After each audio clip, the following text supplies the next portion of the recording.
بسم اللہ الرحمن الرحیم۔ ایک مرتبہ اللہ تعالیٰ نے حضرت اسرائیل علیہ السلام سے دریافت کیا کہ اے اسرائیل، آج تک جن لوگوں کی روح تو نے قبض کی ہے، ان میں سے کسی پر تجھے رحم بھی آیا؟ اسرائیل نے عرض کیا، اے پروردگار، تو خوب جانتا ہے کہ جب میں روح قبض کرتا ہوں تو میرا دل ہمیشہ دکھتا ہے، لیکن تیرے حکم سے سرتابی کی مجال کہاں؟ خدا نے پوچھا، یہ بتا تجھے سب سے زیادہ رحم کس پر آیا؟ الہی، ایک موت ایسی ہے جو بھلائے نہیں بھولتی، اور وہ غم ایسا ہے جو تنہائی میں بھی میرے ساتھ رہتا ہے۔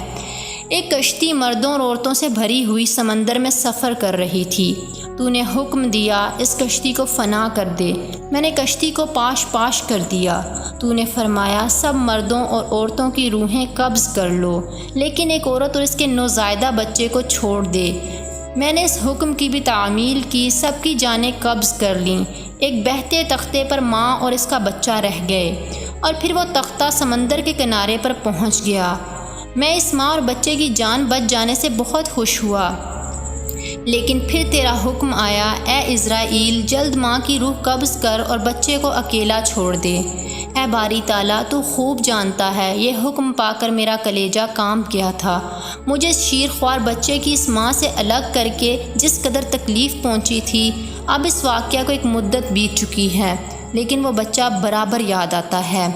اللہ تعالیٰ نے فرمایا، کیا تو جانتا ہے کہ وہ بچہ اب کہاں ہے اور کس حال میں ہے؟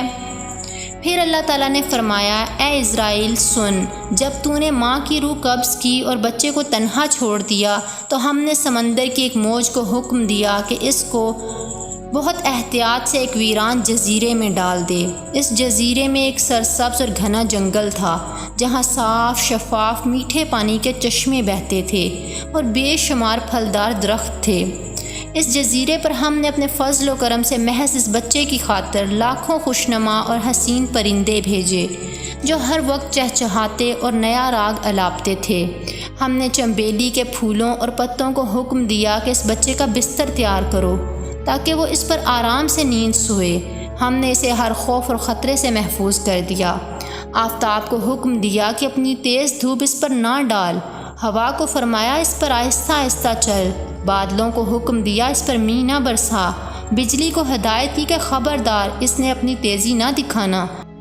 اے اسرائیل، اس نے بھی ہمارے حکم کی تعمیل کی، یہاں تک کہ وہ تنہا اور بظاہر بے روزگار بچہ پرورش پا کر خوبصورت، صحت مند اور بہادر ہو گیا۔ ہم نے اس کے پاؤں میں کبھی کانٹا بھی نہ چبھنے دیا۔ دنیا جہاں کی نعمتیں اسے عطا کیں، اور وہ ان کا شکر بھی ادا کیا کرتا تھا۔ اور اب اے ملک الموت، تو جانتا ہے وہ بچہ کہاں ہے اور کیا کر رہا ہے؟ اسرائیل سجدے میں گر گئے اور عرض کیا، تجھی کو علم ہے میرے پروردگار۔ اللہ نے فرمایا، وہ بچہ نمرود بن گیا، اور اسی نے میرے خلیل ابراہیم علیہ السلام کو آگ کے الاؤ میں جھونکا۔ اب وہ خدائی کا دعویٰ کر کے لوگوں کو میری راہ سے ہٹاتا ہے اور ان پر تشدد کرتا ہے۔